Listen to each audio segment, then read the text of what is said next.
کہ یہ جو ابھی کورونا کے نتیجے میں لاک ڈاؤن کا یہ مسئلہ ہے، یہی وہ فتنہ ہے جو اللہ کے نبی علیہ السلام نے فتنہ اخلاص کے عنوان سے بیان کیا تھا۔ پوری دنیا کے لوگ اپنے گھروں میں لاک ہو جائیں گے، بند ہو جائیں گے۔ ابھی رمضان کے مہینے میں ہسپتالوں میں نبی کے اوپر درد اور بے چینی کے ساتھ میں گزار رہے، ہسپتال بھرے ہوئے، جگہ نہیں ہے، مسجدوں میں گیٹ لگائے گئے، مسجدوں میں مندروں میں لوگ سو کر اپنے رات دن گزار رہے۔ یہ امت ایسی دکھی اور پریشان ہے، اس امت کو اگر یاد نہ کیا جائے تو میرے بھائی میں حقیقی باتیں میں اللہ کے نبی کا امت ہی نہیں ہوں، میں امت ہی کہنے کا لائق نہیں ہوں اگر میں اس امت کو یاد نہ کروں۔ امت بہت حالات میں، بہت پریشانیوں میں، بہت دکھوں میں ہے۔ خدا پاک کی قسم سچی بات یہ ہے کہ 15 گھنٹہ کھانا پینے بغیر رہنے کے بعد آپ افطار کے وقت میں اتنا جملہ کہہ دے، اللہ تیرے لیے میں نے 15 گھنٹے سے کھایا نہیں، تیرے لیے 15 گھنٹے سے میں نے کیا نہیں، اللہ کو راضی ہو جا، اور تجھے راضی کرنے کے لیے میں نے کھانا پینا چھوڑا ہے۔ اللہ میں بہت گنہگار ہوں، میری زندگی بہت نادانیوں میں، بہت غفلتوں میں گزری، اللہ مجھے معاف کر دے۔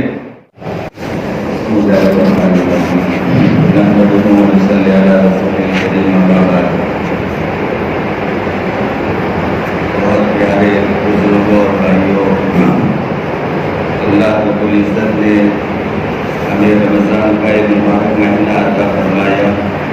بہت قدردانی کے ساتھ، عظمت کے ساتھ یہ مہینہ ہمیں گزارنا چاہیے۔ غفلت کے ساتھ ہماری زندگیاں گزرتی گئی، لیکن یہ مہینہ بھی اگر غفلت کے ساتھ گزر گیا تو پھر باقی مہینوں میں اور یہ مہینے میں کیا فرق رہا۔ اس لیے یہ مہینہ بہت قدر کے ساتھ، بہت عظمت کے ساتھ اللہ کے سامنے رو رو کر کے، اپنی زندگیوں کو یاد کر کے، اپنی زندگیوں کی معافی کرا کر ہم نے حدیث سنی، جو حدیث کا سننا اور پڑھنا 29 شعبان کو سنت ہے۔ علماء لکھتے 29 شعبان کو یہ حدیث سننا اور پڑھنا سنت ہے، جو اللہ کے نبی علیہ السلام نے ممبر پر کھڑے ہو کر بیان فرمایا تھا۔ ہلاک ہو جائے، برباد ہو جائے وہ آدمی جس کو رمضان کا مہینہ ملے اور وہ اپنی مغفرت نہ کرائے۔ تو یہ مہینہ مغفرت کرانے کے لیے اللہ پاک نے ہمیں عطا فرمایا۔ ہم مغفرت کیسے کرائیں گے میرے بھائیوں؟ ہم مغفرت کرائیں گے، اپنے گناہوں کو ہم یاد کریں گے۔ میں جانتا ہوں میری زندگی کیسے گزری، میری تنہائیاں کیسے گزری، میری راتیں کیسے گزری، میرے دوستوں کے ساتھ میری محفلیں کیسے گزری، یہ میں جانتا ہوں۔ اور میرا اللہ جو عالم بذات الصدور ہے، خبیر ہے، لطیف ہے، وہ اللہ جانتا ہے۔ اللہ کے سامنے ہم اپنی زندگی کو رکھے، اپنی زندگی کو اللہ کے سامنے پیش کرے۔ اللہ میری زندگی غفلت میں گزر گئی، نادانی میں گزر گئی، بہت بے پرواہی میں گزر گئی۔ اللہ تم نے یہ رمضان کا مہینہ دیا ہے، تو میری مغفرت فرما۔ اللہ کے نبی علیہ السلام معصوم تھے، آپ سے کوئی خلاف ادب کام بھی نہیں ہوا۔ جب تو ہم جانتے ہیں ہر نبی کو اللہ پاک معصوم رکھتے، اور نبی کو اللہ پاک بہت خوبصورت اور جمیل بناتے۔ نبیوں میں اللہ پاک ہر نبی میں دو صفت رہتے۔ اللہ کے نبی علیہ السلام معصوم تھے، لیکن پھر بھی آقا 2 مہینہ پہلے رمضان کے پانے کی دعا کیا کرتے، اللہم بارک لنا فی رجب و شعبان۔ کیا مطلب اس دعا کا؟ اس کا مطلب ہے اللہ مجھے رمضان بالکل نظر آنے لگا، میری عمر کو ذرا لمبی کر دینا تاکہ میں رمضان تک پہنچ جاؤں۔ ایسا نہ ہو رمضان مجھے نظر آنے لگا اور رمضان کی برکات سے میں محروم ہو جاؤں۔ بہت بارڈر پر پہنچ گیا۔ اللہم بارک لنا فی رجب و شعبان، مجھے 2 مہینہ زندہ رکھنا۔ 2 مہینہ اللہ پاک سے زندگی مانگتے تھے اللہ کے نبی علیہ السلام، وہ بلغنا رمضان، اور مجھے رمضان تک پہنچانا۔ رمضان میں حضرت عائشہ صدیقہ عفیفہ رضی اللہ تعالیٰ عنہ بیان فرماتی ہے، اللہ کے نبی علیہ السلام کے 2 عمل کو بیان فرمایا۔ ایک عمل یہ بیان فرمایا کہ آقا جب رمضان کا مہینہ آتا تو اپنی تہبند کو مضبوط باندھ لیتے ہیں۔ کیا مطلب اس کا؟ اس حدیث پاک کا مطلب یہ کہ کوئی کٹھن کام، بھاری کام، مشقت والا کام کرنا ہو تو پھر آدمی اس کی تیاری کے لیے کبھی اپنی آستین چڑھا لیتا، اپنے پائجامے اٹھا لیتا، اپنی لنگی اگر ہو تو ذرا ٹھیک باندھ لیتا کہ بہت اہم اور کٹھن کام کرنا، تو اس کے لیے پہلے سے وہ تیاری کر لیتا۔ اللہ کے نبی علیہ السلام اپنی تہبند کو مضبوط باندھ لیتے۔ اس کا مطلب اب یہ مہینہ اپنے آپ کو تھکانے کا، بہت بڑے بڑے کام کرنے کا یہ مہینہ ہے۔ اب یہ سونے کا مہینہ، غفلت کا مہینہ اور یہ باتیں کرنے کا یہ مہینہ اب نہیں رہا۔ اس لیے اللہ کے نبی علیہ السلام کام کرنے کی تیاری کے لیے اپنی تہبند کو باندھ لیتے تھے۔ اور دوسرا مطلب محدثین یہ بیان فرماتے کہ 11 مہینے یہ اپنی بیوی کے ساتھ، بچوں کے ساتھ رہنے کا زمانہ تو ہے۔ اللہ کے نبی علیہ السلام رمضان کے مہینے میں اپنی تہبند کو مضبوط باندھ لیتے، یعنی ایک مہینہ تجھے بیویوں کے پاس جانا نہیں، بیویوں کے پاس جانے کے لیے 11 مہینے ہیں۔ یہ مہینہ اللہ پاک نے عبادت کے لیے دیا ہے۔ اور دوسرا حضرت عائشہ صدیقہ بیان فرماتی آقا اپنے بستر کو لپیٹ کر رکھ دیتے تھے، یعنی آقا معصوم ہونے کے باوجود پوری رات اللہ کی یاد میں لگے رہتے۔ اب سونے کی ضرورت نہیں، اب کہیں پڑ جائیں گے، آگ لگ جائے گی، نیند پوری ہو جائے گی، لہذا سونے کا یہ مہینہ نہیں ہے۔ یہ بستر کو لپیٹ کر رکھنے کا مطلب اللہ کے نبی علیہ السلام کا عمل تو یہ تھا۔ اس لیے میرے بہت پیارے بھائیوں، یہ رمضان کا مہینہ غفلت کے ساتھ میں نہ گزارے، اللہ کو منا لے۔ اور ابھی کے جو حالات ہیں، اللہ بہت ناراض ہے، بہت ہمارے ساتھ میں اللہ نہ معلوم کیا چاہ رہے اللہ تبارک و تعالیٰ۔ اس لیے ہم اللہ تبارک و تعالیٰ کو راضی کر لیں۔ بس اللہ کو راضی کرنے کا ایک ہی طریقہ ہے، اللہ کے سامنے مصلی بچھائے، مصلی کی پیٹھ پر سوار ہو جائے، اللہ کو اللہ اللہ، رب رب کہتے رہے، اپنے آنکھوں سے گرم گرم آنسو گراتے رہے۔ بس یہی ایک طریقہ ہے میرے اللہ کو راضی کرنے کا۔ اللہ دیکھتے ہیں کتنا ابھی کا ماحول ہے، بس لاشیں ہی لاشیں ہیں، ہر گھر متاثر ہو گیا یہ بیماری کی وجہ سے، کوئی بچہ بچا ہوا نہیں، کوئی جوان کوئی بوڑھا اس سے چھٹا ہوا نہیں۔ میں حدیث میں ایک حدیث پڑھی تھی جس میں ایک تذکرہ ہے فتنہ اخلاص کا، بہت سے تذکرے کی اللہ کے نبی علیہ السلام نے فتنوں کا ایک صحابی بیان کرتے جن کا نام ہے ابو زید۔ حضرت ابو زید رضی اللہ تعالیٰ عنہ بیان فرماتے ہیں مرتبہ اللہ کے نبی علیہ السلام نے فجر کی نماز پڑھائی۔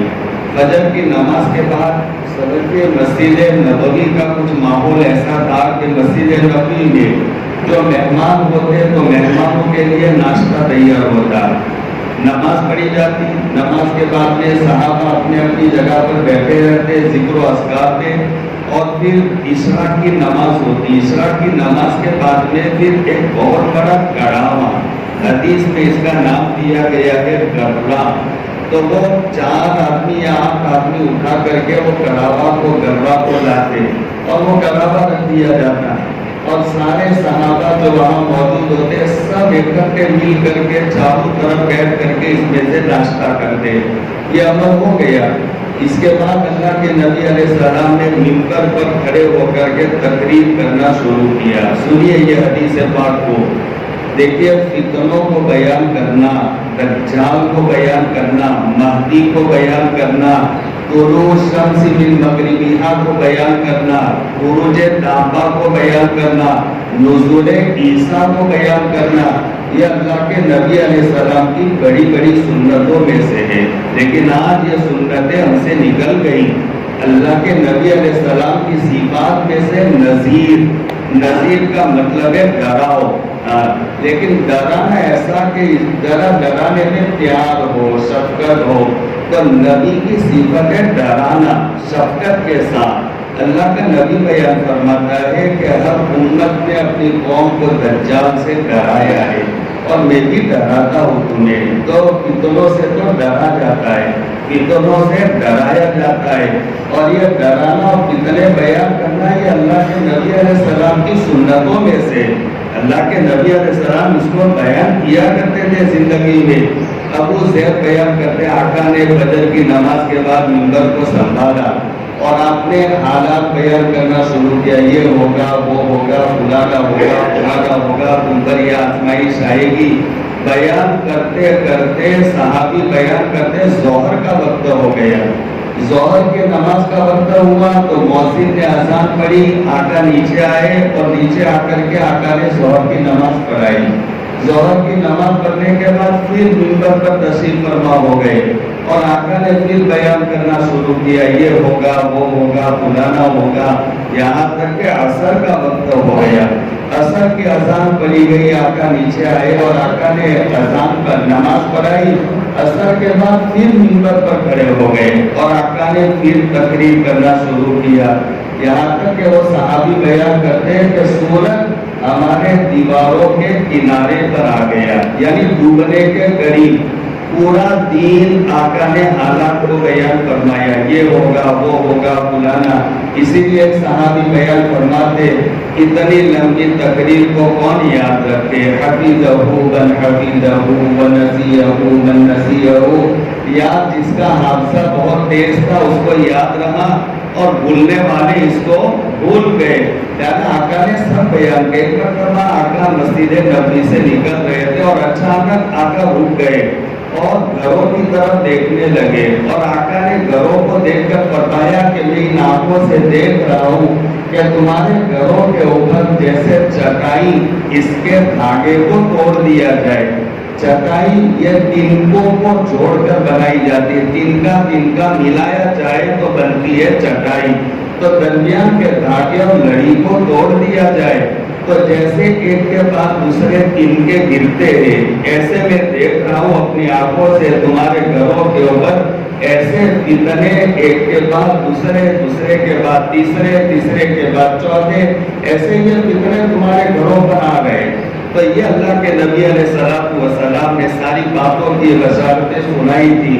دیکھیے ایک زمانہ تھا، اللہ پاک نے یہ نظام کو نہیں بنایا تھا۔ ایک محدث لکھتے اپنی جدید تحقیق کے اعتبار سے 5 ارب سال پہلے یہ دنیا میں سے کچھ بھی نہیں تھا، نہ آسمان، نہ زمین، نہ چاند، نہ ستارہ، سیارہ، سیارچہ، یہ پہاڑ، درخت، دریا، عرش، کرسی، کچھ بھی نہیں تھا۔ 5 ارب سال پہلے 500 کروڑ سال ہوئے یہ دنیا کو بنے ہوئے، لیکن انسان کو بنے ہوئے، آدم علیہ السلام کو بنے ہوئے شاید میرے مطالعے کے حساب سے ابھی 10,000 سال بھی نہیں ہوئے۔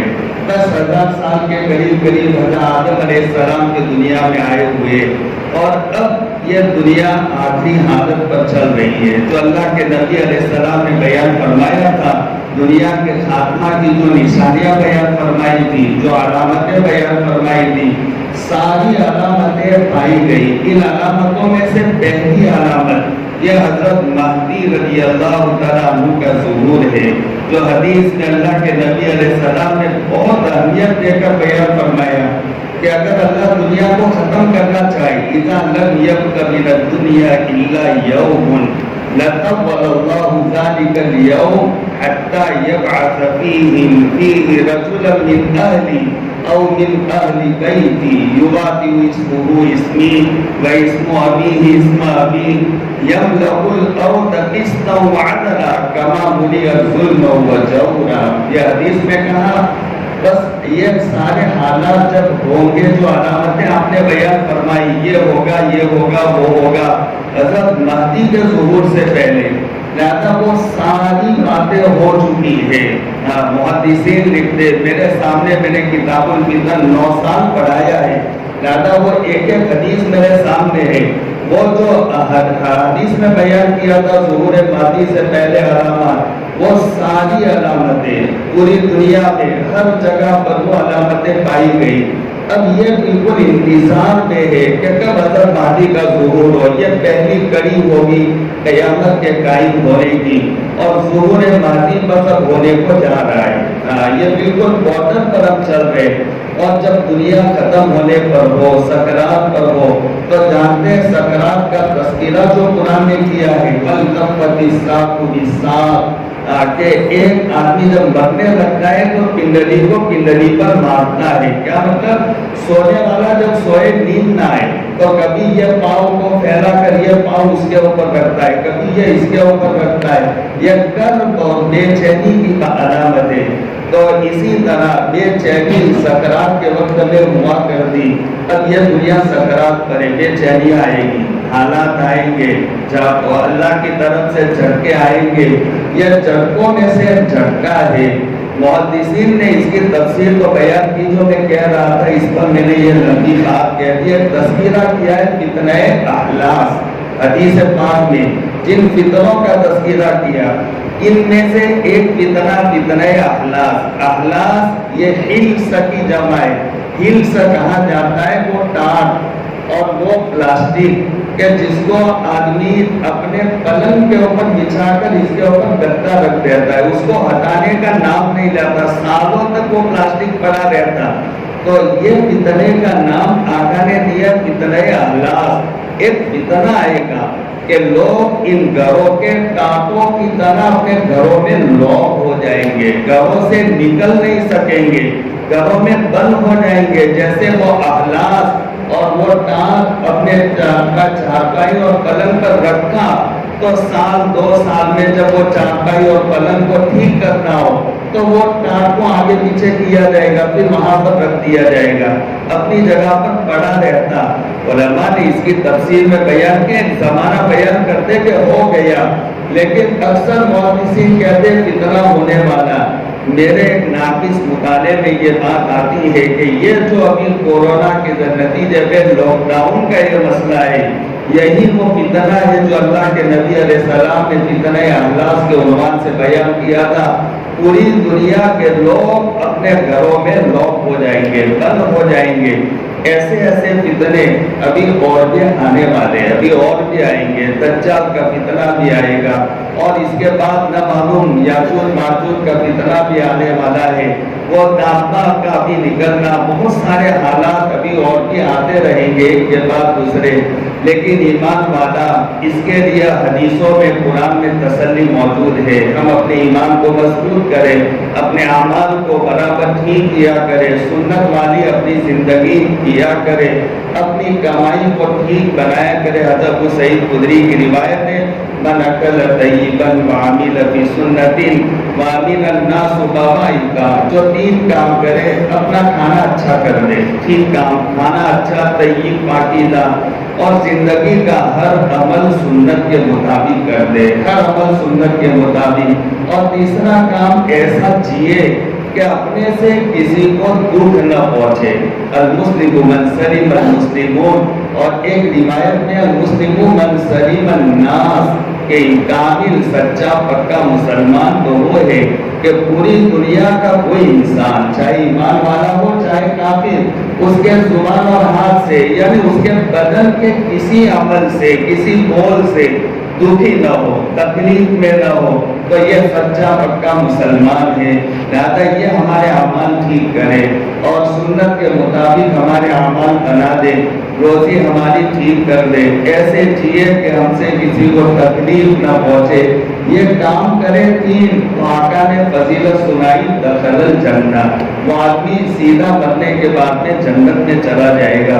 ایمان والوں کے لیے تسلیہ موجود ہے حدیثوں میں, حدیث کا مطالعہ کرے, بہت تسلی ہے.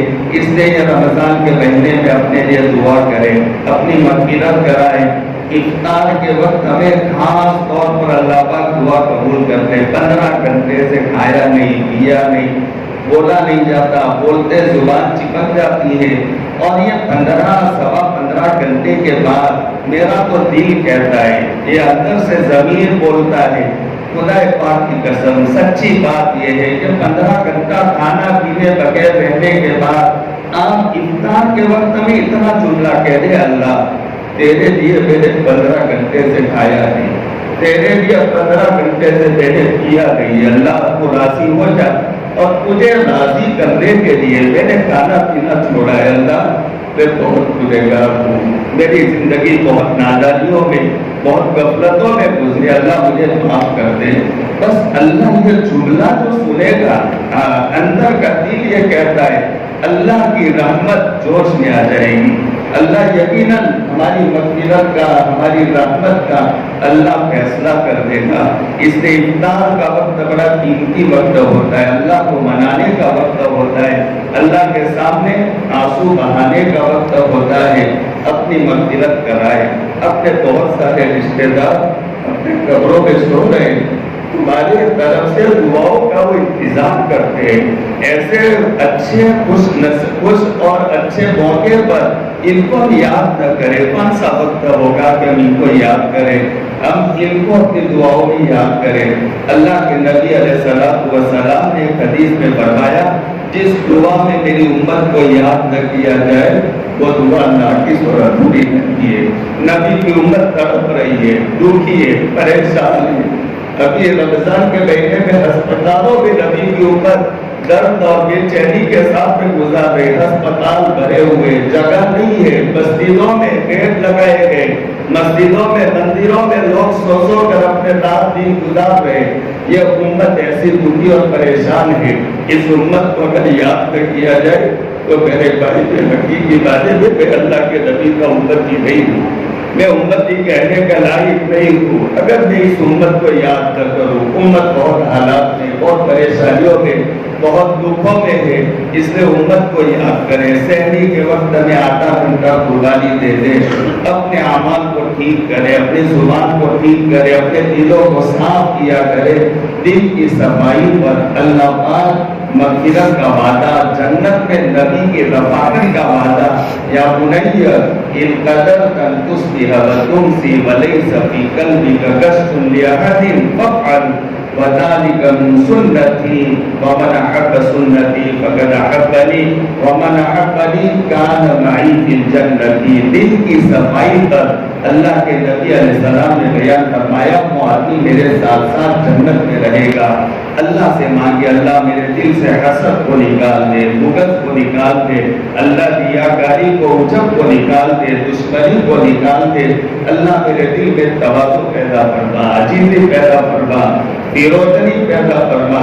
ارے نبی سید الانبیاء تھے، بعد از خدا بزرگ ہوئی اسلام مختصر، لیکن پھر بھی نبی سید المتواضعین تھے. اللہ کے نبی علیہ السلام میں عجب کبر کا نام نہیں. حدیث میں یہ ہے کہ آقا پسند نہیں کرتے تھے کہ میں چلوں اور میرے پیچھے دو آدمی چلے. آقا پسند نہیں کرتے تھے. جنت البقیع میں جا رہے تھے اور آقا اکیلے کہ میں اکیلا جا رہا ہوں. پیچھے جوتوں کی آہٹ سنائی دی. آقا نے پیچھے دیکھا صحابہ کا مجمع ہے تو آقا کو ذرا اچھا نہیں لگا. آقا وہاں بیٹھ گئے اور صحابہ کو سب کو آگے کیا اپنے، اور پھر سب آگے ہو گئے اور پیچھے پھر اللہ کے نبی علیہ السلام چلنے لگے. ایسی تواضع والے تھے اللہ کے نبی. میرے پیچھے کوئی آدمی، میری شان نمایاں نہیں ہونی چاہیے. آقا سب سے چھوٹے بن کر کے رہنا چاہتے تھے. ابھی پڑھ رہا تھا 2-4 دن پہلے کتاب، مولانا تھانوی علیہ رحمہ بیان فرماتے میں کسی کو ڈانٹتا ہوں تو میں اپنے آپ کو بنگی سے زیادہ ذلیل سمجھ کر کے ڈانٹتا ہوں. میں اپنے کو اچھا سمجھ کر نہیں ڈانٹتا، میں اپنے کو اچھا سمجھ کر نہیں، ایک بنگی اور ذلیل سمجھ کر اپنے آپ کو. بڑوں کی باتیں بہت بڑی ہوا کرتی ہے. تواضع سے سب کچھ ملا کرتا ہے. من تواضع للہ رفعہ اللہ. اپنے دل کے امراض، بیماریاں اللہ کے سامنے رکھے، دلوں کی صفائی اللہ سے مانگے، اپنے اعمال کی اچھائی اللہ سے مانگے. آخرت میں کثرت اعمال کو نہیں دیکھا جائے گا، حسن عمل کو دیکھا جائے گا. قرآن کہتا ہے امن احسن عملا، کون تم میں سے اچھے عمل والا، حسن عمل کو دیکھا جائے گا. اپنے اعمال کو اچھا بنائے، اچھے اعمال بنا کر اللہ کے پاس ہم جانے کی کوشش کریں. بس خیر میرے بھائیوں، یہ رمضان کی ایک گھڑی قیمتی ہے. اپنی زبانوں کی حفاظت کریں، اپنے آنکھوں کی حفاظت کریں. میرے جو نوجوان بچے، بہت پیارے بچے ہوں، آپ کی عبادت اللہ کو بہت پسند ہے. اپنی نوجوانی کو ایسے ضائع مت کرو. میرے نوجوان بچوں، اپنے موبائل کے ذریعے سے موبائل کے گناہ نہ کرو. سننے کے ذریعے سے اپنے کانوں کے گناہ سے اپنے آپ کو بچاؤ. آنکھوں کے گناہ سے اپنے آپ کو بچاؤ. یہ بہت خطرناک ایک بلا ہے. جیسے اچھی چیز بھی ہے، اس سے بہت کچھ سیکھا بھی جا سکتا ہے، ایسے ایمان یہ ختم کرنے کا ایک ذریعہ اور ایک آلہ بھی ہے۔ اس لیے موبائل میں اپنے آپ کو اتنا لگا کر اپنے کو ضائع اور برباد نہ کرو، خاص کر کے رمضان کے مہینے میں اللہ کے گھر میں رہے تو اللہ کے گھر کے ادب اور احترام کے ساتھ، کوئی اللہ کے گھر کی بے ادبی اور بے احترامی نہ ہو۔ ابھی دیکھیے 2 سال سے حرمین شریفین اللہ کے بندوں کے لیے بند ہے۔ کبھی ہم نے دعا مانگی، مجھے توفیق ہوئی کہ اللہ اتنا تو ناراض ہو گیا ہے کہ اپنے بندوں کے لیے تو نے حرمین شریفین کو بھی بند کر دیا۔ کبھی میں نے مانگا، یہ سوچنے اور سمجھنے کی بات ہے، اللہ کی ناراضگی کی علامت ہے۔ ایسا نہ ہو میری بے ادبی کی وجہ سے، میری بے احترامی کی وجہ سے اللہ اپنے گھروں کے دروازے بھی اپنے بندوں کے لیے بند کر دے۔ اس لیے اللہ کے گھروں میں ہم آئے، ادب کے ساتھ، احترام کے ساتھ اللہ کا ذکر کرے۔ سب سے بڑا ذکر قرآن کریم کی تلاوت، نماز میں مشغول ہونا ہے۔ اللہ پاک عمل کی توفیق عطا فرمائے اور ایک دوسرے کے لیے دعائیں بھی مانگا کرے۔ دیکھیے کسی کے موت کی خبر سنے تو فوراً اس کے لیے اظہار ثواب کرے، اللہ ہمارے لیے کسی کو کھڑا کرے گا۔ کسی کی بیماری کو سنے تو فوراً اس کے لیے دعا کیا کرے، نام لے کر دعا کرے۔ حدیث پاک میں ہے جس کے لیے دعا کرتے ہیں تو ایک فرشتہ کہتا ہے بلغ فیضن، یہ دعا تیرے لیے بھی قبول۔ فرشتے کی دعا مستجاب، نبی کی دعا مستجاب اور فرشتے کی دعا مستجاب۔ یہ دعا ہمارے لیے تو قبول ہو گئی تو ہم دوسرے کے لیے مانگیں گے تو وہ دعا تو ہم کو مل جائے گی۔ اس لیے دوسرے کے حالات کو ہم جانتے رہے، کسی کے دکھ کو بغیر بتائے ہوئے بھی پتا چلے تو ہم اپنی دعاؤں میں اس کو یاد کیا کریں، اپنی دعاؤں میں اس کے دکھ کو دور کرنے کی اللہ سے ہم مانگ کیا کریں اور پوری امت کو یاد رکھیں۔ اور یہ دعا میں اکثر اپنے بچوں کو دارالعلوم میں بتایا کرتا ہوں کہ جب دعا کے اللہ توفیق دے تو بیٹا یہ دعا ضرور کیا کرو کہ اللہ پوری امت مسلمہ کی جان کی، مال کی، آبرو کی، عزت کی، ایمان کی، اعمال کی، سلام کی حفاظت فرما۔ اور دوسری دعا یہ مانگا کرو اللہ حرمین شریفین کی، روضہ مقدسہ کی، بیت المقدس کی، پوری دنیا کے مساجد کی، مدارس کی، مکاتب کی، خانقاہوں کی، دینی درسگاہوں کی، دعوت و تبلیغ کی اور ان میں کام کرنے والوں کی حفاظت فرما۔ یہ دعا بھی اللہ سے مانگے، اللہ پاک ہمارا یہ رمضان کا مہینہ بہت عافیت کے ساتھ میں گزارے، بہت عظمت کے ساتھ میں گزارے، قدردانی کے ساتھ ایک ایک اس کا سیکنڈ ہم قیمتی بنائے اور اللہ کی یاد میں گزارے۔ اللہ ہمیں ایسی توفیق عطا فرمائے۔ وآخر دعوانا